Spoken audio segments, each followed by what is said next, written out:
Isa pong magandang hapon sa inyong lahat mga kaibigan. Kamusta po kayo? Nawa po ay masaya lang po tayo kasi malapit na po ang Pasko at kailangan po masaya tayo kasi ginising na naman po tayo ng Panginoon kaninang umaga at nakagawa na naman po tayo ng mga bagay-bagay na atin pong ginagawa sa pang-araw-araw. Kaya mga kaibigan, hindi ko na po patatagalin pa talaga ang aking introduction kasi tanghali na naman, hindi pa po ako nakakabasa ng Biblia sa inyo. Kaya salamat sa Diyos sa kanyang gabay at patnubay na ngayong hapon po ay mababasahan ko na naman kayo ng salita ng ating Panginoon. At ngayon po ay pang day 53 na yata tayo. Kung hindi ako nagkakamali, at salamat po sa Diyos na sasamahan na naman po tayo ngayong hapon. Kaya kung kayo po ay bakante talaga, samahan niyo po ako magbukas ng Biblia dito po sa Deuteronomio chapter 13. Salamat sa presensya ng ating ng banal na Espiritu Santo na siyang kasama natin palagi, na siyang nagpapaunawa ng salita ng ating Diyos. Kaya mga kaibigan, simulan ko na po ha. Deuteronomio chapter 13. Kung sa inyo'y may lumitaw na propeta o nagbibigay ng kahulugan sa panaginip at pagkatapos magpakita ng kababalaghan at hikayatin kayong maglingkod sa mga Diyos-Diyosan, huwag kayong makikinig sa kanila kahit magkatotoo ang kanilang hula. Yaon ay pagsubok lamang sa inyo ni Yahweh kung talagang iniibig ninyo siya ng buong puso't kaluluwa. Siya lamang ang inyong susundin. Magkaroon kayo ng takot sa Kanya at sundin ninyo ang Kanyang mga utos. Paglingkuran ninyo siya at manatili kayong tapat sa Kanya. At ang propetang yaon o ang nagbibigay ng kahulugan sa panaginip ay dapat patayin, pagkat inuudyukan niya ang mga tao upang maghimagsik kay Yahweh na siyang nagligtas sa inyo sa pagkaalipin sa Ehipto. Hinihikayat nila kayong iwan ang daang itinuro niya sa inyo. Iyan ay masama at dapat ninyong iwasan. Tuloy po natin mga kaibigan. Nawa po hindi tayo makapiright ni YouTube dahil malakas po talaga ang music sa covered chord. Kung sino man ay lalapitan ng kanyang kapatid, anak, asawa o matalik na kaibigan upang lihim na hikayating sumamba at maglingkod sa mga Diyos-Diyosan. Sa lupaing pupuntahan ninyo, maging malapit o malayo, huwag ninyong pakikinggan, huwag ninyo siyang kaawaan, pagpapasensyahan o pagtatakpan. Sa halip, patayin ninyo siya. Ang nilapitan ang unang magbubuhat ng kamay sa kanya, pagkatapos ay ang mga tao. Batuhin ninyo siya hanggang mamatay, pagkat hinikayat niya kayong tumalikod kay Yahweh na humango sa inyo sa pagkaalipin sa Ehipto. Pag ito'y nabalita sa buong Israel, walang mangangahas gumawa ng gayon, bagos ay magkakaroon ng takot ang lahat. Kapag nabalitaan ninyo na sa alinman sa mga lungsod ay ibinigay sa inyo ni Yahweh, ay may manlilinlang at nanghihikayat sa mga taga roon upang sumamba at maglingkod sa mga Diyos-Diyosan, siyasatin ninyo itong mabuti. Kapag napatunayan ninyong totoo, patayin ninyong lahat ang taga roon, pati mga hayop nila. Ang lahat ng masamsam ninyo roon ay tipunin ninyo sa liwasan at sunugin, pati ang buong lungsod, upang maging handog kay Yahweh. Ang lugar na yaon ay hahayaan ninyong gayon, huwag itatayo uli. Huwag kayong kukuha ng anumang ipinagbabawal sa inyo para hindi siya mapuot sa inyo. Mahabag siya sa inyo at kayo'y kanyang pararamihin tulad ng pangako niya sa inyong mga ninuno. Kung diringgin ninyo o didinggin ninyo ang kanyang tinig, susundin ang kanyang mga utos at patuloy na gagawa ayon sa kanyang kalooban. Ituloy po natin sa chapter 14, mga kaibigan. Maling kaugalian ng pagdadalamhati sa patay. Kayo ay mga anak ni Yahweh. Huwag ninyong susugatan ang inyong sarili ni aahitan ang inyong noo dahil sa isang mahal sa buhay na namatay. Kayo ay lahing nakatalaga sa Kanya, pinili mula sa mga bansa sa daigdig para maging Kanya. Ang malinis at ang karumaldumal na mga hayop. Huwag kayong kakain ng anumang bagay na karumaldumal. Ito ang mga hayop na maaari ninyong kanin. Baka, tupa, kambing, usa, gasela, kambing, kambing bundok, antelope at tupang bundok. Maaari rin ninyong kanin ang lahat ng hayop na biyak ang paa at ngumunguya ng pagkain. Ngunit huwag ninyong kakanin ang mga hayop na biyak ang kuko ngunit di ngumunguya pagkain. Huwag din ninyong kakanin yaong ngumunguya ngunit di biyak ang kuko, tulad ng kamilyo, kuniho, liebre, at daman. Ang mga ito ay karumaldumal. Huwag din ninyong kakanin ang baboy ni sasalingin ang kanilang karni pagkat biyak man ang paa ngunit hindi naman ngumunguya pagkain. Sa lahat ng naninirahan sa tubig, ito ang makakain ninyo, lahat ng may palikpik at kaliskis. Huwag nga ninyong kakanin ang mga walang kaliskis at palikpik. Maaari ninyong kanin ang malilinis na ibon. Ito ang mga ibon na huwag ninyong kakanin: agila, buitre, agilang dagat, asor, halcon at lahat ng uri ng milano. Lahat ng uri ng uwak, ang abistros, kuwago, gabiola, at lahat ng uri ng lawin. Lahat ng uri ng kuwago, sisnes, pelikano, buitre, sumurmuho, lahat ng uri ng tagak, abudilya, at kabag-kabag. Huwag din ninyong kakanin ang lahat ng kulisap na may pakpak. Maaari ninyong kanin ang lahat ng ibon liban sa mga nabanggit. Huwag ninyong kakanin ang anumang hayop na namatay ng kusa pagkat kayo'y nakatalaga kay Yahweh. Kay Yahweh ninyong Diyos. Maaari ninyo itong ibigay o ipagbili sa mga nakikipamayan sa inyo pagkat hindi ito bawal sa kanila. Huwag ninyong iluluto ang bisirong kambing na hindi pa awat. Ang tuntunin tungkol sa ikapo.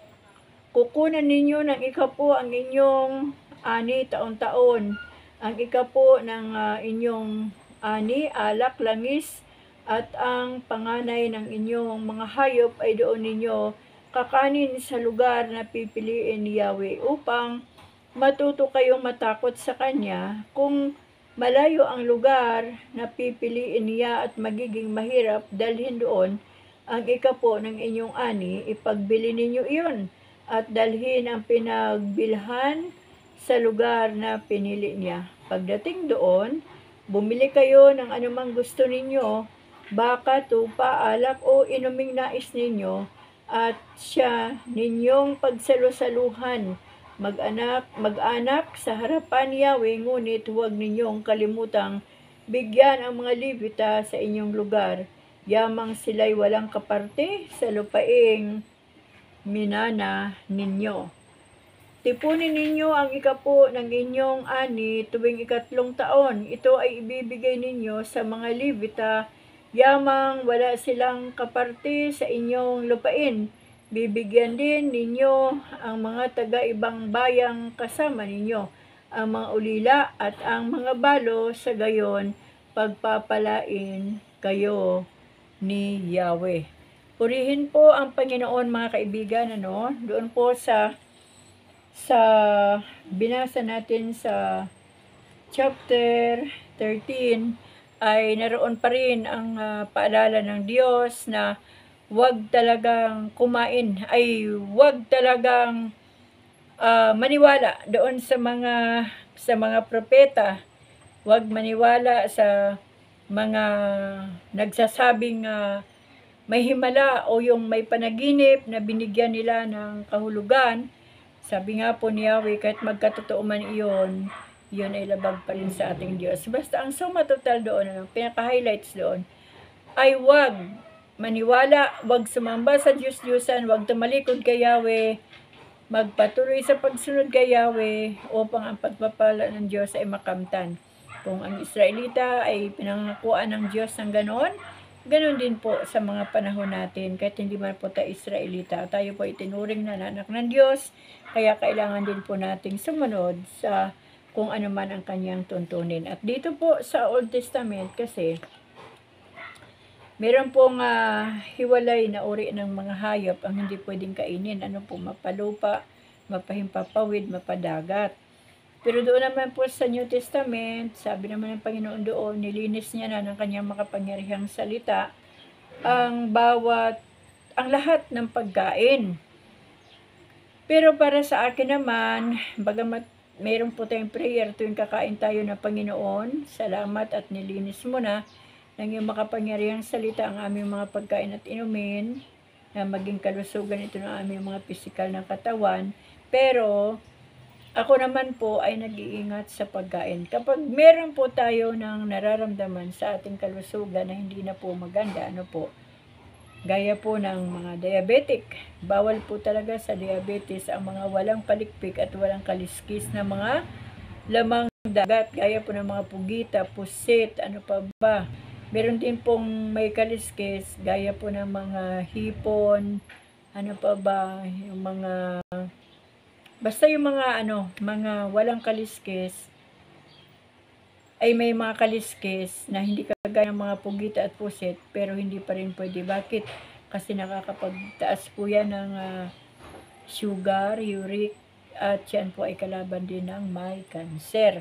Pwede naman pong kumain, kunti lang, pero hindi po kailangan kumain ng hanggat gusto mo, ay kakainin mo Sabi nga po ng mga doktor, kumain kayong kunti lang, balasahan mo lang na hindi mo mamiss yung lasa ng pagkain. Kasi kung kakain tayo tapos hindi na po fix o match sa ating physical na katawan, mapapahamak po tayo, mga kaibigan. Kaya yun, sana po sa hapong ito, huwag po natin kalimutan yung patuloy na pagsunod natin kay Yahweh, yung magkaroon tayo ng banal na pagkatakot sa Kanya, at pagkatakot sa kasalanan. Kumbaga sumunod lang tayo para hindi po tayo mapahamak. Kasi napansin po natin dito yung mga gumagawa ng mga kababalaghan na kahit man nga magkatotoo, sabi ni Yahweh, ay hindi pa rin yun sa Kanya nagmula. Ay pinapatay po yun. Pinapatay nung una nakakita, tapos babatuhin ng mga mamayan. Pero sa panahon po natin, wala na pong ganun Ang kailangan na lang natin ngayon ay wisdom, knowledge, understanding mula sa Holy Spirit, na kapag meron po tayong mga nababalitaan o may nakakausap na mga false prophet, ay wag na po nating intindihin, wag na po nating pansinin. Manatili po tayo sa ating Panginoon at sa salita ng Diyos. Manatili po tayo sa katuwiran ng Panginoon at ang kalooban ng Diyos ang masunod sa ating mga buhay. Yan. At hindi pa rin po tayo pwedeng hindi magbasa ng Biblia at hindi manalangin, dahil yan lang po ang weapon natin sa ating mga buhay. At sa organ naman po ng ating mga pagkain, mga kaibigan, wag din po nating samantalahin. Masarap po ang mga pagkain sa masarap, pero kapag kalaban na po ng ating buhay, ay wag na po nating gagawin pa, kahit meron na pong itinuro ang Diyos na nilinis niya na ang lahat ng mga pagkain. Kung bawal na po sa atin at hindi na po akma sa ating kalusugan, wag na po nating kainin, kahit man po sinasabi ng Panginoon na nilinis niya na ng kanyang makapangyarihang salita. Kasi binigyan din po tayo ng Panginoon ng kaalaman, ng karunungan at katalinuhan kung paano po tayo pumili ng mga pagkain na match po sa ating mga pisikal na katawan. Ano po? So yun, maraming salamat sa inyong lahat mga kaibigan. Una sa lahat, salamat talaga sa ating Panginoon. Kasi tayo po ay pang 53 days na ngayon sa ating Bible reading. At nasa chapter 14 na po ang ating huling ang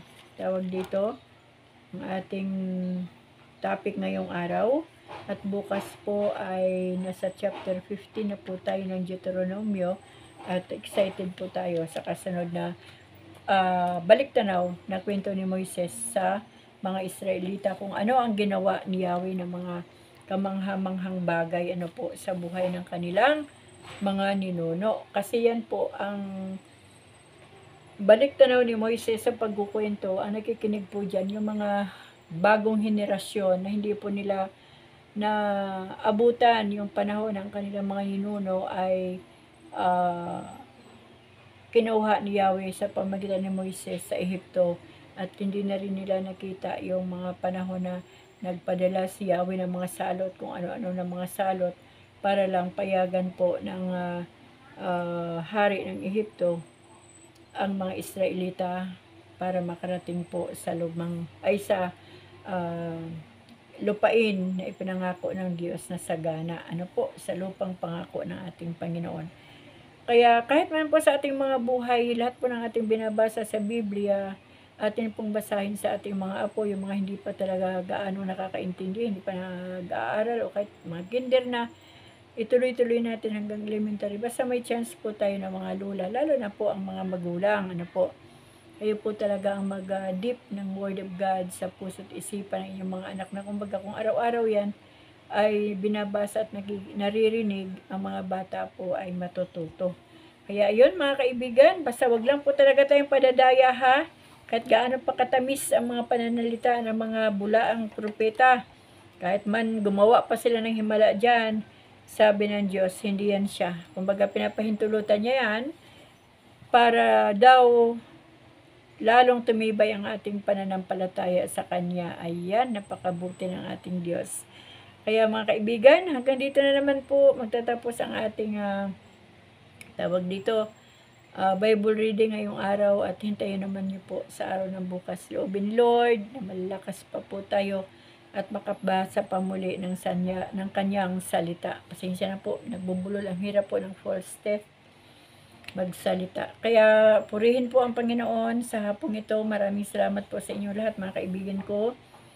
Magpatuloy lang po tayo at magmahalan tayo sa isa't isa, dahil yan naman po ang nais ng Diyos na makita ng Panginoon sa ating mga buhay. Mahalin natin ang ating mga pamilya, lahat ng mga tao sa ating tabi, sa ating paligid, mga tao na kakahalubilo natin araw-araw.